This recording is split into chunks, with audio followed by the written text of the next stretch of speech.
Hello everybody, thanks for joining me again today. Today we're going to talk about the new entrant safety audit. There was a record number of new authorities filed for in 2021, and we're going to be getting to the point here soon where most of you are going to start getting a request for your new entrant safety audit. So, thought it would be time to talk about that. If you like these kinds of things, make sure you hit that like button, consider subscribing, and if you want to be a little bit more involved, consider getting a membership. You can get things such as private consulting. We do a certain level, do a monthly safety video, help keep you compliant there, and it helps support the channel. So if you like this, consider that.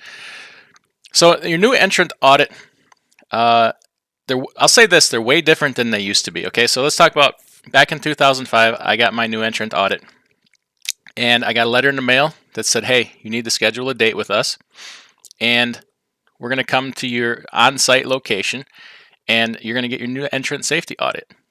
They won't tell you anything of what they're going to ask for, and a state patrol officer shows up with a 45 strapped to their hip and says, hi, I'm here to look at your records. That's kind of how it went, and it was very intimidating. I was scared to death. I had no idea what they wanted, but it went well. And the reason it went well is because I was very organized. Filing system, everything in order. As they would ask for things, I would grab the file, pull it out, put it on the table in front of them. Here you go. And they were very pleased with that. And I tell you what, and it still stands true today, the more organized you are, the less they're going to ask for. So if they start saying that you are unorganized and don't know what in the hell you're doing, they might ask for some more supporting documentation and dig deeper, because it shows that you are not organized and perhaps not as compliant as you should be. So that out of the way, your audits these days are done off-site because of technology allows for it, with email and fax, things like that, and certainly because of the in-person restrictions we've had for the last year. So after you get your authority, sometime within the first 18 months, about the first 12 to 18 months, you're going to get a letter in the mail that says, hey fella, we need to schedule your new entrant audit. And the time frame on those is pretty random right now because of all the new authorities applied for and granted. They are backed up and overwhelmed. You could get it in 3 months. You could get your letter. You might get it at 18 months. There's no way to tell. Depends on how busy they are. Now, your new entrant safety audit, and the lady that showed up to do my audit, she was a very intimidating person. And she said, listen, your new entrant audit, we're here to help you. Okay, we want you to be compliant. What we're looking for is that you have all the things you need, and we want to help you get there. So if we find something wrong, unless it's an egregious violation, we're going to help you set it straight, and then we may check up on you again later to make sure you're doing things right then. But this isn't like a random audit to where you've been caught doing something wrong. We want to make sure you have everything you need. So if you have any questions, I want you to know you can ask them. And that's kind of the place where we're coming from on that. Obviously, if they find that you've been doing egregious violations or you are unsafe and unfit, they will revoke or suspend your DOT authority. So just know that, like, put the time in, be ready, be organized, because now they give you a list of what they're going to ask for. It's not as random as it used to be. It used to be they show up and say, give me this, give me this, give me this. I want to see all your drivers. Oh, they're going to pick a driver at random. I want to see his logs. I want to see his drug testing. I want to see this and that. Now, they let you pick which driver you're going to send in logs on, which driver you're going to send in all these things on. Chances are, if you're a one-man show, so it's going to be just you. But what I'm getting at is it's way less random than it used to be. So that's kind of works in your favor. Some of the things that can cause you to fail, alcohol and drug violations is probably the number one. Not having a proper drug testing system in place, or not doing it at all, or assuming that, hey, it's just me with my authority, I don't have to drug test myself. Oh, you couldn't be more wrong. Another thing that could be cause you to fail is a seriously incomplete driver qualification. So if you have a driver that they pull records on and he doesn't have a freaking CDL, or he's not qualified to be driving the vehicle that he's driving, that's a major. You're suspended or revoked. Operating violations, obviously minor violations aren't as big a deal. But if you have some serious operating violations, like you're not keeping hours of duty statuses, things like that, they could revoke you. That's a bad one. And bad inspections or accidents. If you're getting roadside or way station inspections and you're constantly getting one bad inspection after another, or if you've had some serious accidents, that could cause you to fail. So aside from those things, most things can be worked out or negotiated, or they can give you. So there's different statuses. You have, if you're brand new, you have no safety rating at all. It'll say none. If you go through this and you have some violations, but they're not serious enough to shut down, they can give you a conditional rating. Or if you get a random audit later because of something, they can come in and inspect your company and say, okay, you're not where you should be. You have some violations. We're going to let you fix it. We're going to give you a conditional rating. And then they could just straight up revoke you. Okay, say you're done. Or they come in, do your new audit, you're going to get a satisfactory rating. So there's gray areas in between. It's not necessarily a complete pass or fail. They're looking to make sure you are compliant and safe. Now, in no particular order, I'm just going to talk about some things that they're going to want from you, that they're going to look for. Number one, she even told me the number one thing we're looking for is compliance with drug and alcohol testing. It is a big deal. So they need to know that you're in a drug testing consortium, and you're going to have to provide documentation on all this. Drug testing consortium. Are you a member of one?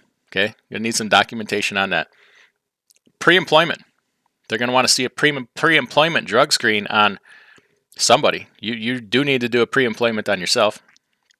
If you have multiple drivers, you could pick one, but they need to show that you're doing pre-employment drug test screening and the results. And it doesn't hurt to send the receipt that you paid for it. See, you can add little things on to make it look good, like you're really on top of things. See, the paid receipt shows that it's not falsified. You actually paid somebody to do this. All right. And, a random proof of drug testing. Say, hey, I sent this person here on this random. They know that he got pulled for a random. Here's the results. So they can ask for those type of things. Yes, you do need them on yourself if you're a one person show. You absolutely have to. And then now a new thing here with the clearinghouse. You have to show that you're taking part in the clearinghouse. And something that gets missed a lot of times in the clearinghouse is the TPA, the third party administrator. Okay, you have to have a third party administrator listed in there, and they have to see. Just listing somebody is one thing. It sends them an invite, then they have to accept it, and then it shows up in the clearinghouse. So if you just hit the button to designate this company as your TPA, your third party administrator, and it goes to them and they rejected it, but you never came back and looked, and now all of a sudden, oh no, I don't have a TPA listed, you're not in compliance. So just look in your clearinghouse and make sure that everything's cool and you've done your queries. You may be asked to provide proof of that. But drug testing is one of the biggest things they look for. Okay. Now, also to go along with this, you should have some sort of drug and alcohol supervisors training.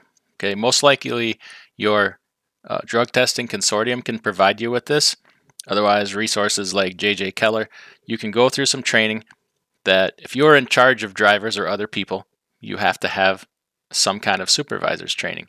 And you need to have a written drug testing policy to go along with that. And most times they can provide you with that, but make sure you have that. If you're just a one-person operation, that's a gray area.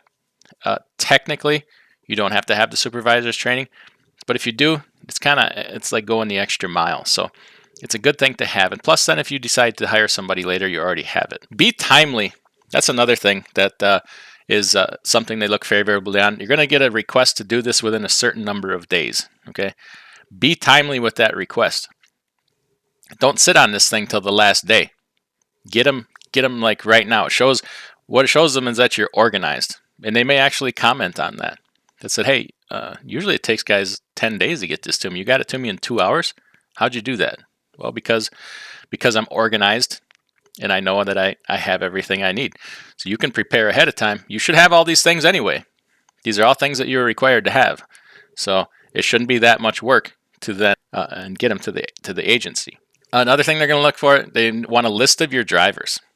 And then they're going to ask for information from your driver qualification files. Maybe a copy of their CDL, medical card, MVR record. Okay, they need to make sure your drivers are qualified. And if it's you, but you need to send all these things to them.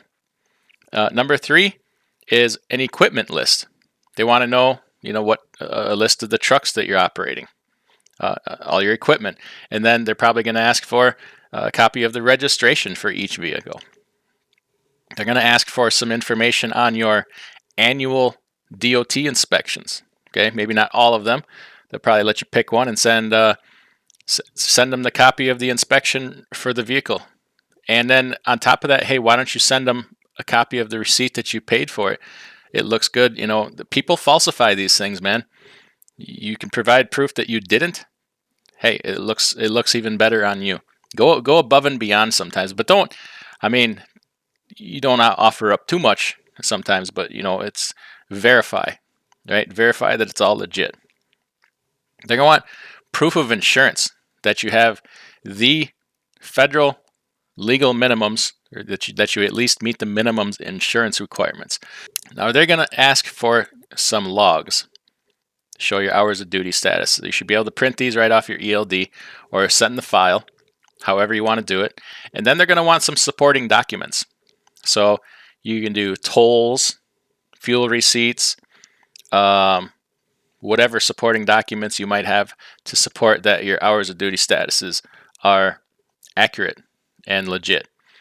Now, they could request a random period. They may let you pick. They may let you pick the driver and which ones you want to send. Okay, that used to be like when she came to do my audit. They don't clue you in ahead of time. She's like, "Give me all your logs." I handed her the file with every log that we had, and she just started picking them out, thumbing through. And this was still in the days of paper logs, and just pulls them out and go through them. But now it's a little bit more specified than that. So send if you got 5 drivers, send the ones that look the best. I don't know, just saying.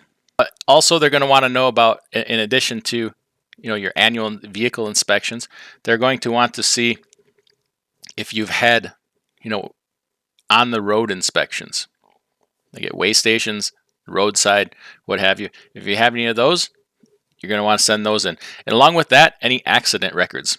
If you haven't had any accidents, you're good. There's nothing to send. But if you've had a couple accidents, you need to send the documentation on those, maybe copies of the accident report, whatever documentation you have on these accidents. And if they were reportables or meet the criteria for having to have a post-accident drug test, you're going to want to include that with it. Along with the accident report, you may want to send any documentation that you did to correct the problem. So, okay, this driver was in an accident. He went through some retraining. He went to skid pad training. He went to whatever you did to correct the problem, and any documents supporting that. And then in addition, hazmat information. Most of you probably won't be doing hazmat, but if you haul hazmat, they're going to need bills of lading, supporting documents, and show that you have the proper hazmat training and hazmat insurance. If that does not apply to you, then you just say, hey, this part doesn't apply to me. I don't do hazmat. But that is also a requirement. Now, after you submit all of these things, it could take a couple weeks, a month, 2 months before you hear anything back. And then you'll just get a notification, hey, you passed your new entrant safety audit, and now your conditional status or your probationary period is over, and you are a legit carrier, and you're good to go. You get your quote permanent authority until you do something to have it revoked, let your insurance lapse, be non-compliant, trigger another audit. But just because you passed your audit does not mean you're off the hook forever. You still have to be safe and compliant, and they can come back at a later date and check up on you. And There's not a lot of that going on right now. They are very behind because they are very busy and very short-handed. So these time frames that they say in their notifications don't necessarily hold water, but be ready at any time is the best thing you can do. Stay organized. You should be anyways. This is just kind of the basics. They could, if you provide them documents and they're not satisfied, they can ask for more follow-up additional documentation. So have everything handy, be ready, and if you're organized, put the work in, you shouldn't have a whole heck of a lot to worry about. So everybody take care, and we will see you next time.